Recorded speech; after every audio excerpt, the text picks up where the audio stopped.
और अब बात करते हैं एक बहुत हैरान करने वाली खबर की। सोचिए, अगर भारत में आतंकी पकड़ा जाए और उसका टेरर कनेक्शन मेनलैंड चाइना से हो तो आप क्या कहेंगे?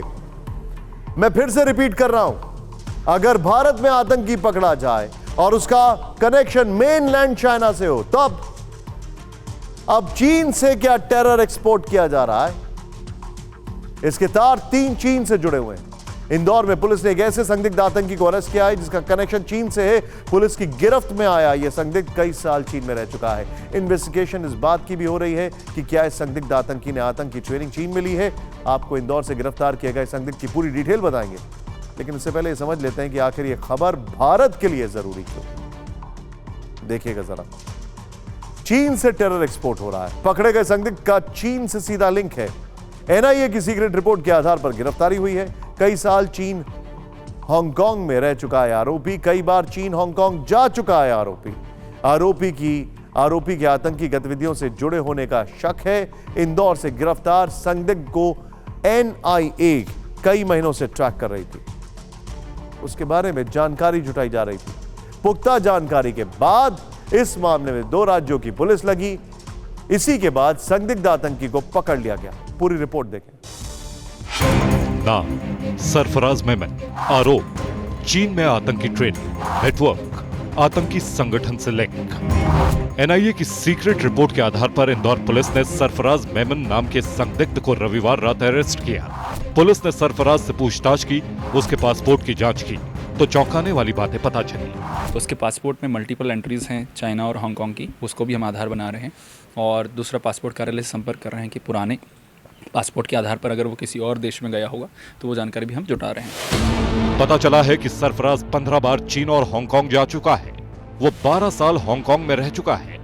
पुलिस को शक है कि वो पाकिस्तान और चीन में आतंकी ट्रेनिंग ले चुका है। पुलिस को लगता है कि सरफराज आतंकी संगठनों से जुड़ा हो सकता है। हालांकि सरफराज कह रहा है कि वो कारोबार के सिलसिले में चीन और हांगकांग गया था। वो सस्ते मोबाइल फोन खरीदकर देश में बेचने का काम करता था। जांच एजेंसियों को लगता है कि सरफराज गुमराह कर रहा है, इसलिए पुलिस उसके बैंक खातों और फोन नंबरों की जांच कर रही है। सरफराज कई दिन से एनआईए के रडार पर था। पुख्ता जानकारी मिलने के बाद एनआईए ने मुंबई पुलिस को ईमेल के जरिए अलर्ट किया था। एनआईए ने ईमेल में संदिग्ध व्यक्ति का नाम सरफराज मेमन बताया था। एनआईए ने मुंबई पुलिस से सरफराज का Aadhaar card, driving licence, passport share किया। इसी ईमेल में एनआईए ने बड़े हमले का अलर्ट भी जारी किया था। अब मुंबई पुलिस कंट्रोल रूम और एनआईए के माध्यम से इंदौर पुलिस को ये पॉइंट मिला था कि एक संदिग्ध व्यक्ति इंदौर में हो सकता है जो कि आईएसआई से जुड़ा हो या फिर संदिग्ध रूप से आतंकवादी हो। उसी आधार पर, उसके आईडी कार्ड के आधार पर हमने उसके बुला के पूछताछ की है और सभी दस्तावेज कलेक्ट किए हैं। एनआईए द्वारा शेयर डॉक्यूमेंट से पता चला कि सरफराज इंदौर के चंदन नगर स्थित फातिमा अपार्टमेंट्स का रहने वाला है। इस जानकारी के बाद इंदौर पुलिस की एक टीम सरफराज के घर पहुंची और पूछताछ के लिए उसके माता पिता को अपने साथ ले आई, जिसके बाद रविवार देर रात सरफराज मेमन खुद पुलिस स्टेशन पहुंच गया। संदिग्ध आतंकी सरफराज मेमन का चीन से क्या कनेक्शन है, इसकी डिटेल देखते हैं। ध्यान से देखिए।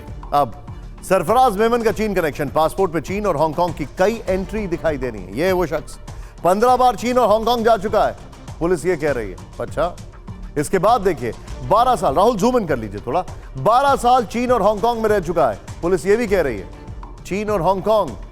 फिर सरफराज ने 4 शादियां की हैं, पुलिस ये कह रही है। सरफराज ने चीनी महिला से भी शादी की। अच्छा, सरफराज ने सिर्फ 5वीं तक पढ़ाई की, इंग्लिश और चीनी भाषा बोलने में माहिर है।